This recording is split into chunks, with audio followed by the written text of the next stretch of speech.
Hi, everyone. Welcome. Thank you so much for joining us. On behalf of Barnard College and Women in Hollywood, it is my honor to welcome you to the 11th Annual Athena Film Festival. This festival is dedicated to celebrating the stories of bold, courageous women leaders and the filmmakers who bring those stories to life. So thank you so much for joining us.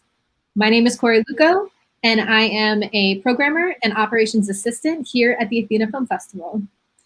I would like to mention that this year's festival would not be possible without the support of our dedicated sponsors. So please join me in thanking Athena's founding sponsor, the Artemis Rising Foundation, and its CEO and founder, Regina K. Scully, whose visionary leadership makes our work possible. A special thank you as well to our premier level sponsor, the Arthur P. Sloan Foundation, which shares our commitment to showcasing the stories of women in science and showing them on screen. To all of our sponsors whose names you will see before each film and event, thank you so much for your commitment to challenging our culture to be more inclusive and inspiring audiences in the process. This past year has been a wake-up call in many ways. And when we were thinking about the challenge of creating a virtual festival during a pandemic, we wanted to create something new and something impactful, something that really dug deeper into our programming to bring it to our audiences. So we created 8 different program areas that we believe react and respond to our current moment. Then you have just watched the shorts program for Imagining a New Future, and this is our Q&A with the filmmakers. We came up with the Imagining a New Future idea because when so much has changed so fast, when in just a few weeks people are starting to talk about the new normal, how does that change your ideas of what is possible? While so much of this rapid change has been difficult and even traumatizing, it has shown us that things don't have to be the way they were. How do we use this newfound possibility to build a better world? How do we take this new perspective and turn it on institutions or systems that up until now, we just accepted as the way things had to be? The future is wide open. So what will it look like? So thank you so much for joining us, and I'm so pleased to welcome these incredible filmmakers from our program, and I will kick it off to them to introduce themselves. So Monica? Hi everyone, I'm Monica Weiss. I'm based in Mexico City, and my film is Lupita, que reprende la tierra. It's about a Tzotzil Maya activist in her community who's also a survivor of the Acteal massacre in 1997 at the hands of the Mexican state. And it's a portrait of her as someone who inspires me, inspires her community, and I hope that her message can resonate around the world. And right now it's on The Guardian too. And thank you for the invitation. Nice to meet everyone. Wonderful. And Leslie and Cecilia? Hi. I'll go. Okay. I'm Cecilia Albertini, and I am the co-director of Basta. I am also the editor on the film and the co-producer. And our film is about a group of night janitors, female night janitors that started a movement to defeat the issue of sexual abuse in the janitorial industry, which is very widespread in the United States.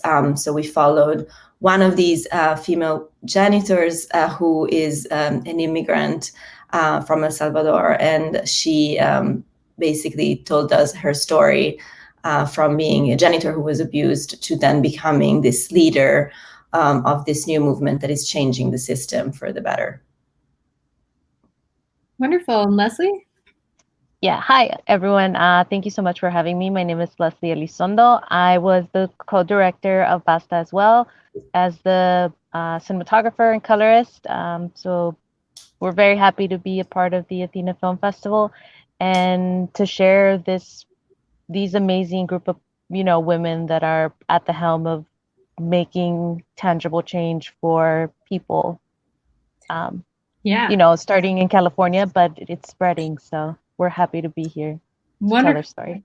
So excited to have you all here today. I wanted to just start with asking each of you how you came to the projects. So what brought you to these stories? So Monica? I was backpacking in southern Mexico after I did a fellowship with the International Women's Media Foundation in Guatemala and El Salvador, because I wanted to check out the tour of Marichui, who was the first indigenous woman to campaign for presidency in Mexico. And there they were starting a tour with councilwomen from over 300 indigenous pueblos in Mexico. And I heard Lupita speak the first day and the last day, and she really stood out with her history, and she's an incredible orator. And from there, I got her number. I started collaborating with her best friend, who also leads the media organization in her community. And that was in October, I think, of 2017. So that was over 3 years ago when we started that. It's been a long process. Yeah, of course. Well, I'm so glad that the process has gotten you to the film. Our audience will have seen it, and it's just really incredible. And then Cecilia and Leslie. Yeah. Did you wanna? Sure. So Basta came first to Cecilia. She read an article in the Los Angeles Times about these group of women who had created a self-defense kind of class for their peers, for other janitorial women. And that kind of caught Cecilia's attention. She called me to it, and I was, right on board. We met them, and they invited us to that class, and it kind of opened our eyes that it wasn't just a self-defense class. It was a class where they were deconstruct. It is a 4-hour class. They still give these classes to women, where they deconstruct kind of the chauvinism of Latino culture and just of the machismo that exists within our world and our society, and kind of pinpointing how abuses of male power happens within the structure of janitorial workers. And so from there, they kept inviting us to their events, to their marches, to their protests, and it just, we were very privileged to kind of be with them in several kind of pivotal points in their organization, where they got, I believe, 2 laws passed in the state of California for protections for women, and also like women that are undocumented that are working in these sectors, having protections for them to come forward, because a lot of them don't, due to their status. So they're very inspirational women, and I think, Cecilia, if you wanted to say anything else. No, yeah, I agree. We met them, and we just realized how brave these women were and how inspirational. And they were fighters from the start with just this very positive, hopeful attitude. And yeah, the story basically told itself. Yeah, absolutely. Well, I completely agree with everything y'all said. They are absolutely fighters and so inspirational. And so we're so glad to be able to be showcasing their story here at the festival.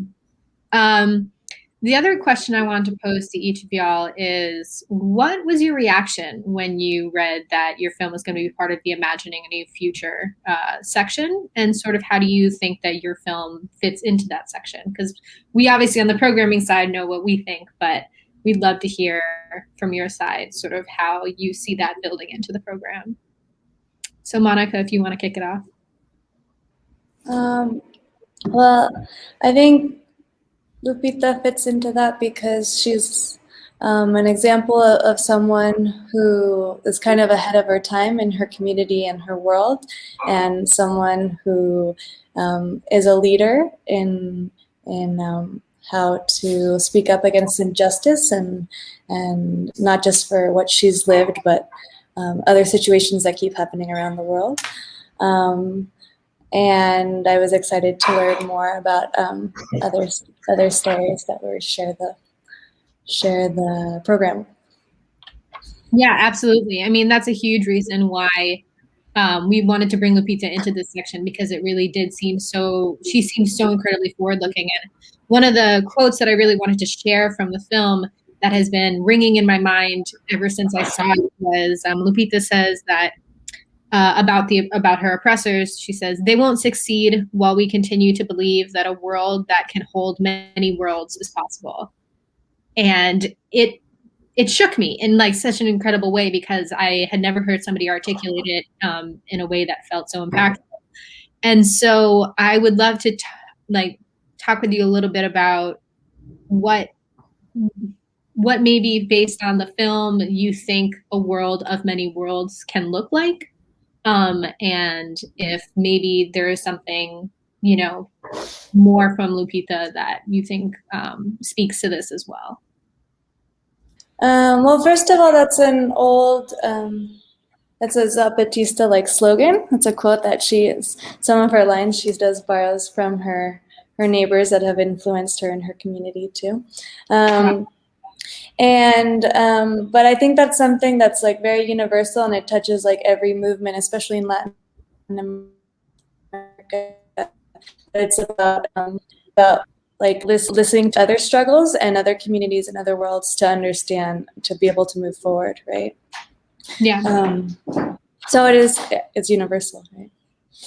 Absolutely. And just the idea that, you can have a world that has many other worlds in it, and that doesn't necessarily mean anything needs to take over, Exactly.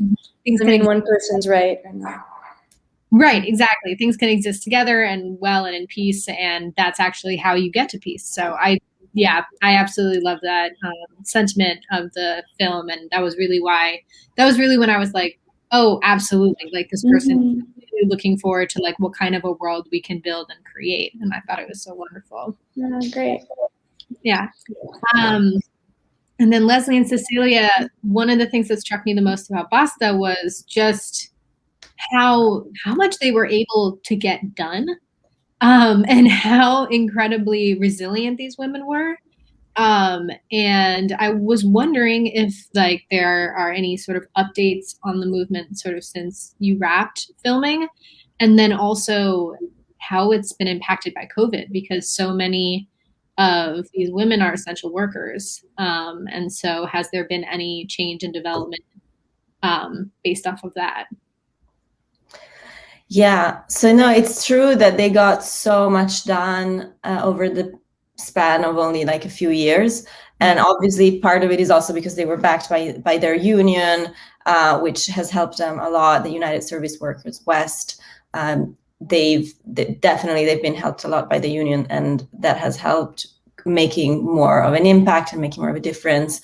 But obviously it's due to their resilience, and all these women fasted in front of the Capitol for days and days and days at a time, which is incredible.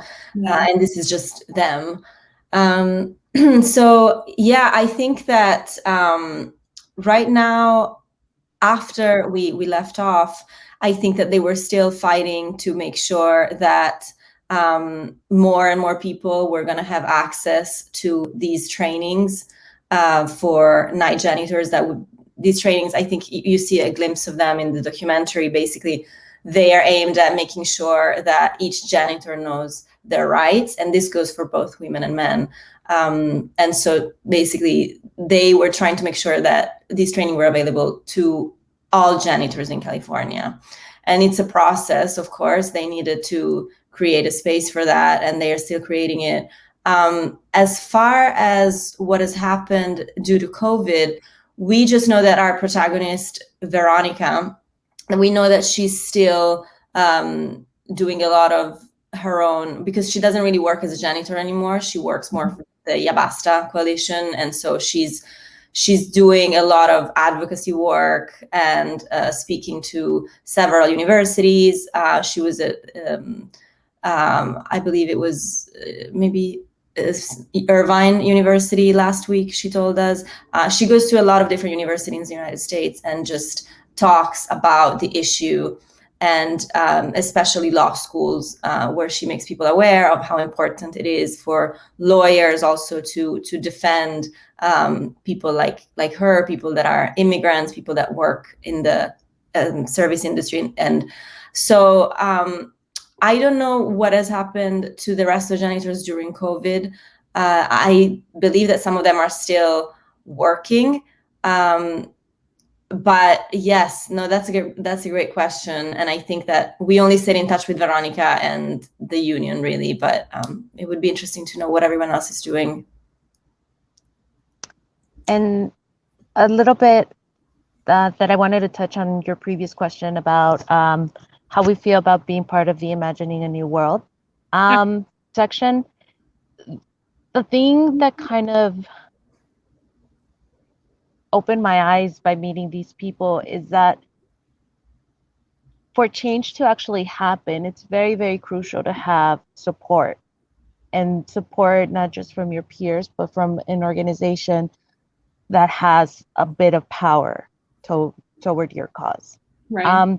So without support, without supporting each other, without having this sort of mutual intention to want this change, no change is going to happen.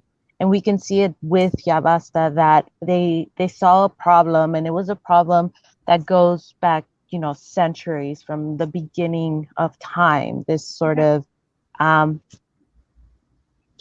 power struggle of man over woman, and it's plagued everybody. The Me Too movement happened a few years after Ya Basta started, so it touches everybody, unfortunately. And for this to start changing, we really do need support from those already in power. And unfortunately, those in power are the ones that are abusing that power for this particular problem. So imagining a new world would be having the support of just as many people as we can, so that change can actually be tangible. Yeah, absolutely. I mean, one thing that we talk a lot about at the festival is this, this whole idea, like, well, one person can change the world, and, that's a really nice narrative, but that's not actually really how change happens.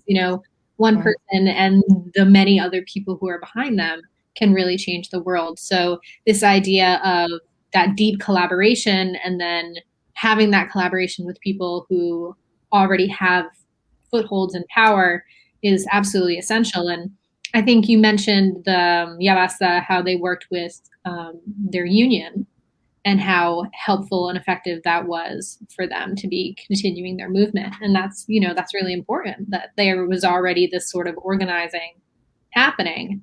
Yeah, absolutely. For them, it was they were featured in another, like a PBS kind of segment, telling their story, where a few of the women kind of broke their silence and talked about the abuse that they had suffered while working in Los Angeles. And so the union approached them. The director of the union approached them and said, let's talk about this and let's change it. And so it was from them, the few that kind of spoke out got the attention of the union leaders, and then from there it grew. Mm-hmm. So absolutely, one person can begin the change, but you really do need a lot of collaboration and a lot of support. Yeah, for that change to be. And Monica, a little bit on that point, I was wondering, we talk a lot about Lupita, and she's obviously the subject of the film, but, her community completely, you feel her community the entire time throughout the film. So I was wondering if you could talk a little bit about how that came through in the film, and then also how that was like for you as a filmmaker on the ground. Of course, every time I walked into Actial, her community, I'm sorry. It was like entering a different world. Everything's in Tzotzil, so it's three languages past my first language and my language. But luckily, I had worked on getting to know her and Lalo, who's our producer and cinematographer too, from the community, those years. But there were several times when we got there and we had to wait a few days to film, or they would send us back, and then I would come back with just one other person, or with Lalo, or just a sound recordist. And a lot of the times it was like, we want something to visualize this memory, or you telling your kids, for example, the cemetery scene about your parents, and they would, all of a sudden the whole community would know about it, a few hours later, they would go get the photos in a special place, and they had like produced the scene. And I was like, okay, great, that's what I was thinking. I'm glad everyone's on the same page. But it would be like, we would wait a couple of weeks, and then all of a sudden they're like, okay, we know what you want. This is what we want. And so it was a very that's incredible. Community. Yeah, it was very collaborative, but also like a different kind of communication. You know what I mean? A lot of patience, right. and opening was it's their story at the end. So I'm glad it worked out like that too. Yeah, that's incredible. That's so wonderful. I always like to ask about stories from set. So if anybody has a quick story from set that they'd want to share, something that really stuck with you, or the other thing I love is talking about low budget filmmaking and some sort of the weird creative ways that you need to go and make things happen. So if anybody has anything you want to add. Low budget filmmaking, yes, creates a lot of obstacles, but at the same time, I think working within the limitations can lead to great things. And we definitely had a super low budget for this one, Leslie and I, which is mostly why we basically, the two of us did everything except for sound, which we had professional sound people recording and mixing. And also we had a composer who worked on the music, and a co-producer who helped us with some of the logistics, but everything else we did it ourselves, Leslie and I. And I think that was actually great because it is a short project, so in a sense it's doable, it's contained, and even if we were just two people, we could do it.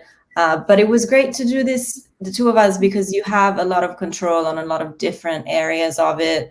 And I really enjoyed editing it. And I know that Leslie enjoyed doing the cinematography as well as directing. It's just great to be able to wear different hats on one same project, because it really becomes, your own creation. So yeah, I really enjoyed that. Yeah, that's wonderful. Leslie, do you have any do you have any specific thoughts about what it was like actually like shooting this, like physically shooting it while you were directing it? Was that a little much, or was that really exciting? I'm a weird creature that tends to fall into projects that I shoot and direct. So it was kind of like in a comfort zone. But the beauty about it is that collaborating with Cecilia, because it was just the two of us, there was absolute kind of trust in what I needed to do, what she needed to do, and what I could do and what she could do. That it was just like the whole process was very incredible, in a sense that we went in together, we met these people together. We weren't bringing like a huge kind of crew that would kind of inhibit a bit of our subjects. So I feel like we got the opportunity to get to know them also as people, especially with Veronica. Like we had times where she, just talked to us about her life outside of Ya Basta. And I think that's really precious as a storyteller, because you get to see a bigger kind of a more rounded story than the one that you're telling. And I think with Cecilia and I, being that we were friends before this, and we're still friends, and we really enjoyed working with each other.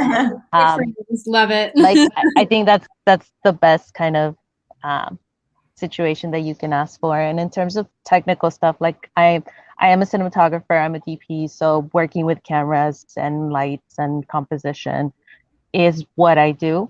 Right. So going in, I think the toughest thing, like anything with documentary, is not having control of the space, of the movement and the lighting. So you're kind of, while you're doing it, it feels like an afterthought, where you're like, I missed it. And you probably didn't, but the whole time you're like, why? I should have turned, or I should have stayed, or, Yeah.